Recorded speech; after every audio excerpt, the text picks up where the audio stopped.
अगर मेरा channel subscribe नहीं किया तो सब्सक्राइब कर लें और साथ घंटी के आइकन को प्रेस कर दें। इस तरह हमारी जो भी नई वीडियो आएगी वो आप तक सबसे पहले पहुंचेगी।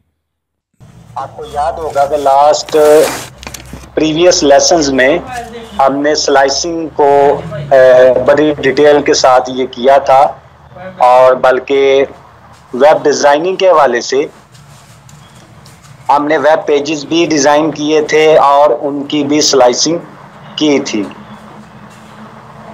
तो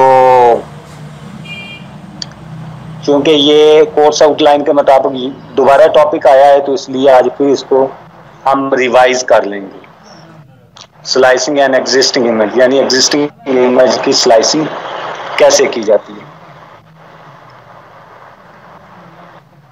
तो ये आज हमारा लास्ट टॉपिक है एडोब फोटोशॉप के। अच्छा स्टूडेंट, ये आपको एडोब फोटोशॉप की स्क्रीन नजर आ रही होगी।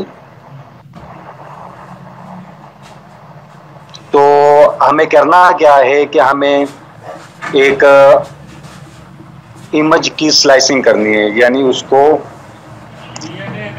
डिफरेंट पार्ट्स के अंदर कट करना है, ठीक है ना। और ये प्रीवियस लेसन के अंदर भी हमने बड़ी ब्रीफली इसको पढ़ा था कि बाज़-औक़ात एक बहुत बड़ा इमेज होता है जो कि प्रिंटिंग के लिए देना होता है, लेकिन उसको स्लाइस करके छोटे छोटे पार्ट्स के अंदर कन्वर्ट करके तो उसको सबमिट कर दिया जाता है, ठीक है। तो फिर आगे जो प्रिंटिंग वाले हैं उनको दोबारा से जोड़ के तो एक बड़े साइज की फ्लेक्सिस को छोटे छोटे पार्ट्स के तौर पे उनको रिकनेक्ट करके तो प्रिंट कर लेते हैं। तो ये जो स्लाइसिंग है इसका पर्पस ये है कि एक इमेज को डिफरेंट पार्ट के अंदर उनकी पार्टीशन कर लेना। अच्छा, तो इसके लिए हम क्या करते हैं कि इमेज ले लेते हैं, यानी मैं अभी एक इमेज इंपोर्ट करता हूं।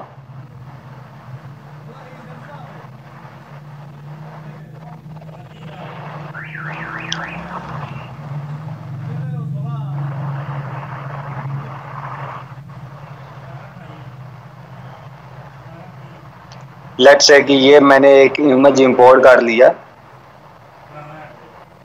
और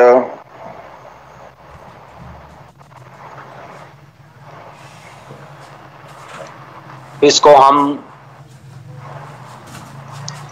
स्लाइस कर लेते हैं।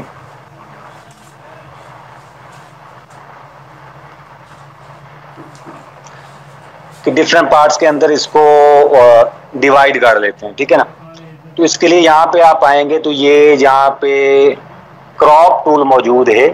क्रॉप टूल के अगर इस पे हम राइट क्लिक करें तो स्लाइस टूल मौजूद होगा, ठीक है। ये स्लाइस टूल मौजूद है, इस को हम और आपने इस इमेज को की पार्टीशनिंग करते हैं, ठीक है ना। यहाँ पे तो ये कट नहीं होगा, लेकिन जब इसको हम सेव करेंगे नेक्स्ट तो फिर जो ये वहां पे इसकी डिफरेंट पार्ट्स के अंदर ये सेव होगा जिसकी हमने स्लाइसिंग की होगी, ठीक है। तो लेट्स से कि मैं यहाँ से स्टार्ट करता हूँ और ये इसको ये वाला पोर्शन जो है ये होगी इसकी स्लाइस, और उसके साथ यहाँ से फिर स्टार्ट करता हूँ और ये पार्ट बन गया और यहाँ से फिर मैं स्टार्ट करता हूँ, ये हो गया।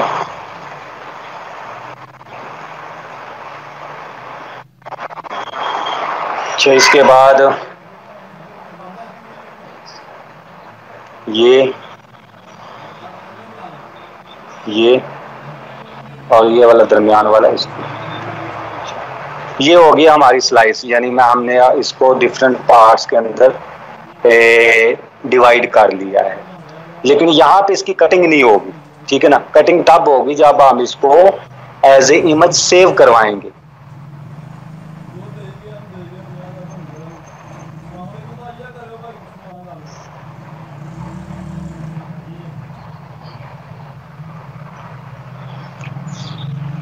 अच्छा, तो ये हो गई हमारी स्लाइस। अब इसको सेव करवा लेते हैं। अच्छा, इसमें एक और चीज भी है कि यहाँ पे हम टूल देखें तो स्लाइस टूल और उसके नीचे स्लाइस सिलेक्ट टूल, अगर हम इसको सेलेक्ट कर लेंगे तो इसकी मदद से हम राइट क्लिक करते हुए किसी भी स्लाइड पे तो उस स्लाइस का एडिट स्लाइस ऑप्शन आ जाएगी। ये एडिट स्लाइस ऑप्शन पे जाएंगे तो इसके अंदर यहाँ पे स्लाइस का नेम दे लेंगे, यूआरएल अगर कोई देना हुआ वो दे लेंगे, तो बाकी चीज़ें करके ओके करेंगे तो वो उसकी इंफॉर्मेशन उसके साथ सेव हो जाएगी, ठीक है ना। तो ये इस तरह से हम हर पार्ट को इसकी इस तरह से स्लाइस करके और उसको दोबारा से रीनेम करके नेम भी दे सकते हैं, उससे रिलेटेड इंफॉर्मेशन भी एडिट ऑप्शन में जाके दे सकते हैं, ठीक है। तो ये जब कंप्लीट हो जाए तो यहाँ पे हम इसको करेंगे सेव, फाइल के मेन्यू पे जाके save for web end devices. अच्छा, ये कह रहा है कि इसका इमेज बहुत बड़ा है, पहले हम ऐसा करते हैं कि इसका इमेज का साइज जो है वो छोटा कर लेते हैं ताकि हमें प्रॉब्लम ना आए। यहाँ पे इमेज के मेन्यू में जाएंगे और इमेज साइज, ये आल्ट प्लस कंट्रोल प्लस आई की शॉर्टकट की के साथ, तो यहाँ पे हम इसकी विड्थ और हाइट एस्पेक्ट रेशियो के साथ इसको हम कम कर लेते हैं, इसको कर लेते हैं 100। ओके, तो ये उसी तरह से हमारे पास इसका साइज कम हो जाएगा, ठीक है। तो अब हम इसको सेव करवाते हैं, फाइल के मेन्यू पे जाकर save for web end devices.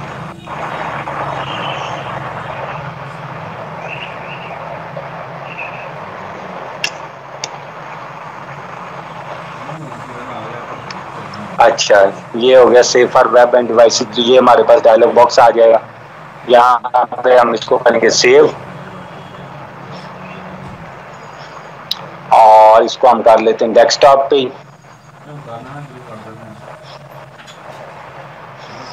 Save, तो जहाँ जहाँ हमारी स्लाइसिंग की थी वहाँ पे उसी हिसाब से ये इमेज इसकी पार्टीशनिंग हो गई, अलग-अलग हर टुकड़ा जो है, हर पार्ट जो है अलग-अलग सेव हो गया। तो कैसे हम अपने डेस्कटॉप पे जाके इसको देख लेते हैं। आई होप कि आपको नजर आ रहा होगा। अच्छा, यहाँ पे हम देखते हैं कि हमारा जो स्लाइस किया हुआ है वो किधर गया है। तो यहाँ पे इमेज के नेम से एक फोल्डर बना होगा, ये आपको नजर आ रहा होगा कि इमेज के नेम का एक फोल्डर बना है। इसको हम ओपन कर लेते हैं। जैसे हम इसको ओपन करेंगे तो आप देखेंगे कि जिन पार्ट्स पे हमने स्लाइसिंग की थी वो पार्ट्स अलग-अलग होके यहाँ पे तमाम अलग-अलग कट होके यहाँ पे सेव हो गए।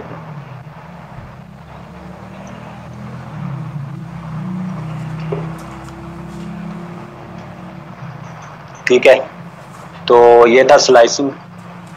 और एक प्रैक्टिस कर लेते हैं, यानी किसी वेब पेज की स्लाइसिंग करना, जैसा कि पहले हमने किया हुआ है उसी को हम रिपीट कर रहे हैं। मैंने एडोब फोटोशॉप की स्क्रीन आपको अगेन डिस्प्ले करवाई हुई है, आई होप कि आपको शो हो रही होगी।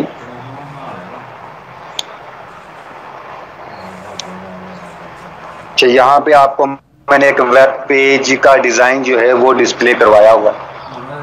तो हम इसकी स्लाइसिंग कर लेते हैं दोबारा से। उसी तरह से स्लाइस टूल को हम लेके इसको थोड़ा सा हम कर लेते हैं, इसका जूम फिट ऑन स्क्रीन। अच्छा, ये हमारा हेडर है, तो यहाँ पे इसको स्लाइस कर लेते हैं, यहाँ पे हेडर। उसी तरह से ये नीचे मेन्यू है, तो मेन्यू बार की स्लाइसिंग कर लेते हैं यहाँ से, ये मेन्यू बार। और नीचे हमारा मेन बैनर है, ये मेन बैनर की हमने स्लाइसिंग कर ली। और नीचे जो है वो ये हमारे पास दो पोर्शंस, एक मेन है, एक ये स्लाइड बार है। अब इनको हम कर लेते हैं यहाँ पे, और इनको हम ये स्लाइस सेलेक्ट टूल की मदद से डिवाइड कर लेते हैं। ठीक है, स्लाइस सेलेक्ट टूल मदद दिया, ऊपर ऑप्शन बार में जाएंगे, ये डिवाइड का ऑप्शन मौजूद है, तो यहाँ पे हम इसको वर्टिकली डिवाइड कर लेते हैं 2 पार्ट्स के अंदर। ओके, और यहाँ पे हम इसको ड्रैग करके इधर ले आते हैं ताकि ये दोनों पोर्शन इक्वल आ जाएं। और नीचे फिर स्लाइस टूल लेके और नीचे ये फूटर वाला जो टॉप फूटर वाला है, इसको हम कर लेते हैं स्लाइस। और 1 2 3 पार्टीशनिंग इसकी भी है, तो उसी तरह से हम स्लाइस सेलेक्ट टूल लेके और ऊपर से डिवाइड की ऑप्शन में जाके तो इसको 3 पार्टीशन के अंदर डिवाइड कर लेते हैं। और इसी तरह से फिर स्लाइस टूल लेते हैं, और स्लाइस टूल लेके तो हम जनाब ये जो सबसे नीचे फूटर इसकी स्लाइसिंग कर लेते हैं। अभी हमारे ऑलमोस्ट तमाम पार्ट्स की स्लाइसिंग हो गई है। ठीक है, तो अब क्या करना है, इनके उनको नेमिंग दे लेते हैं, नेम। उसके लिए मुझे स्लाइस सेलेक्ट टूल लेना पड़ेगा, और ये जो सबसे टॉप वाला हमने स्लाइस की है हेडर पे, उस पर राइट क्लिक करेंगे, एडिट स्लाइस ऑप्शन पे जाके इसका नाम हम यहाँ पे रख लेते हैं हेडर।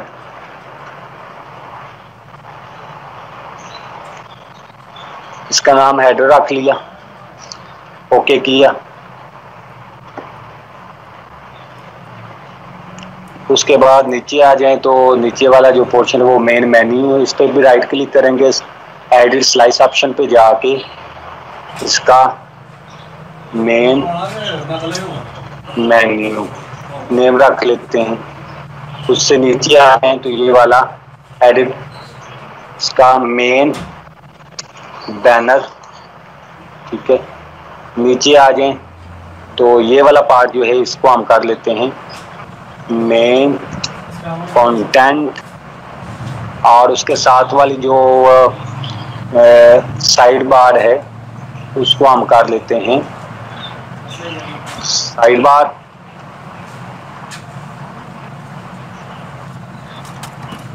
साइड बार हो गया। नीचे आ जाएं तो ये इसके जो फूटर हैं, फूटर में सबसे पहला जो इसका पोर्शन है कंटेंट पेज कॉन्टैक्ट फॉर्म वाला, तो उसको करते हैं फूटर कॉन्टैक्ट ऑन, और उसके साथ दूसरा जो है उसको हम कर देते हैं फूटर गैलरी।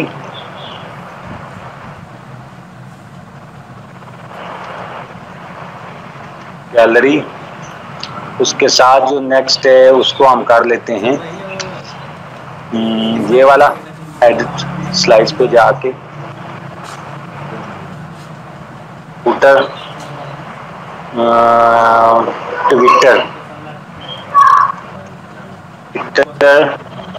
ये हो गया।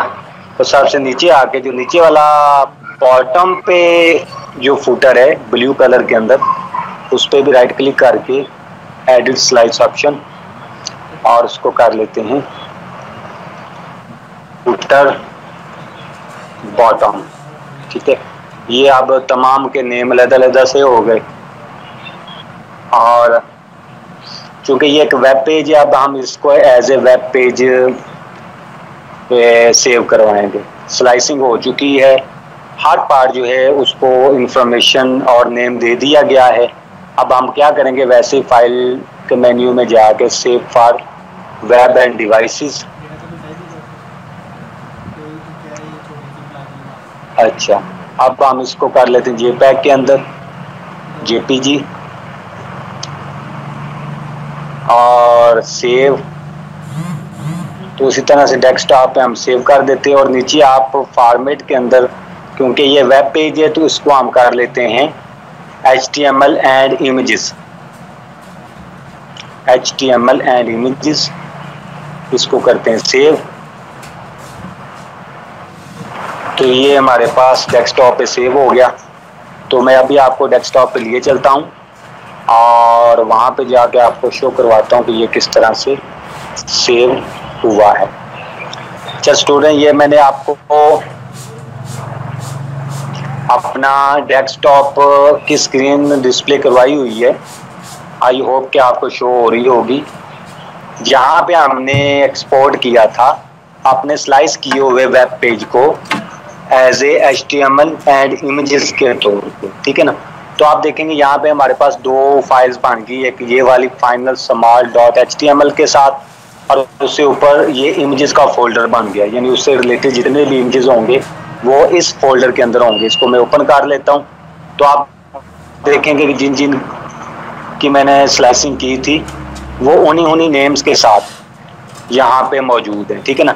ये नेम भी वही हैं और वो वाले पार्ट्स जो हैं वो सारे के सारे यहाँ पे उसी तरह से सेव हो गए, ठीक है। अगर हम इसको ओपन कर दें इस HTML की फाइल को, तो ये हमारे पास वेब ब्राउज़र के अंदर ओपन हो जाएगी, ठीक है। ये वेब ब्राउज़र के अंदर ओपन होगी। तो आप देखेंगे कि उसी तरह का, हालांकि ये सात तमाम पार्ट्स अलग-अलग हैं। ये आपको इसको ड्रैग करेंगे आपको पता लगेगा ये अलग है, ये अलग है, ये सेपरेट है, ये सेपरेट, ये सेपरेट, ये नीचे वाले सेपरेट हैं सारे, ठीक है। और लेकिन ये एक वेब पेज के तौर पे हमारे सामने आए हैं। तो इस तरह से हम किसी भी इमेज की स्लाइसिंग कर सकते हैं और उसको एज ए इमेज एक्सपोर्ट करवा सकते हैं, और उसके साथ साथ किसी भी वेब पेज जो हमने वेब पेज डिज़ाइन किया हुआ है उसकी भी स्लाइसिंग कर सकते हैं, और उसको हम इस तरह से HTML एंड इमेजेस के साथ सेव करवा सकते हैं, एक्सपोर्ट करवा सकते हैं।